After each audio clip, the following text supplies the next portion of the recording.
আসসালামু আলাইকুম ভিউয়ার্স। বাজারে এখন শীতকালীন নানান রকম সবজির সমাহার, আর এই সবজি দিয়ে আমি আজকে চিকেন চাইনিজ ভেজিটেবল তৈরি করছি। অল্প কিছু উপকরণে ঘরে কিভাবে এই ভেজিটেবল তৈরি করবেন চলুন দেখে নেই। প্রথমে একটি পাতিলে আমি বেশ পরিমাণ পানি ফুটিয়ে নিয়েছি।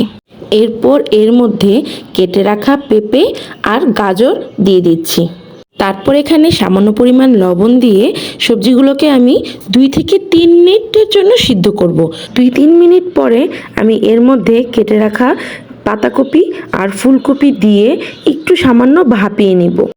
এবার সবগুলো সবজিকে নেড়েচেড়ে একটু ভাপিয়ে নেওয়া হয়ে গেলে তারপর আমি পানি থেকে তুলে নিচ্ছি।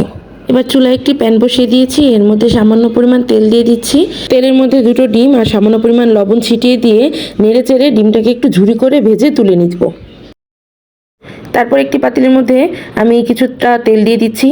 এর মধ্যে আমি এখন 1 চামচ রসুন কুচি একটু নেড়েচেড়ে ভেজে নিব। এখানে একটি চিকেনের বুকের মাংস আগে থেকে একটু লবণ দিয়ে সিদ্ধ করে হাত দিয়ে ঝুরি করে নিয়েছিলাম।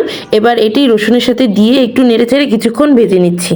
এরপর এর মধ্যে কিউব করে কেটে রাখা পেঁয়াজ আর ক্যাপসিকাম দিয়ে দিচ্ছি। এবার এগুলোকে একটু নেড়েচেড়ে ভেজে নিব।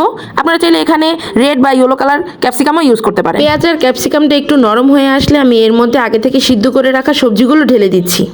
এবার এখানে 4-5টা কাঁচামরিচ, পরিমাণ মতো লবণ, সয়া সস, সামান্য টমেটো সস, গোলমরিচের গুঁড়ো আর টেস্টিং সল্ট দিয়ে মিক্সড করে নিতে হবে। এবার এখানে সামান্য একটু পানি দিয়ে আমি সবজিগুলোকে 2 থেকে 3 মিনিট রান্না করে নিব।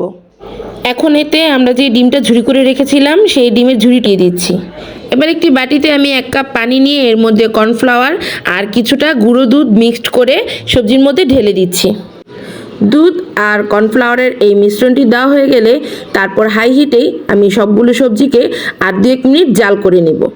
তারপর নামানোর আগে এর মধ্যে 1 টেবিল চামচ ঘি ছড়িয়ে দিয়ে গরম গরম পরিবেশন করে নিতে হবে।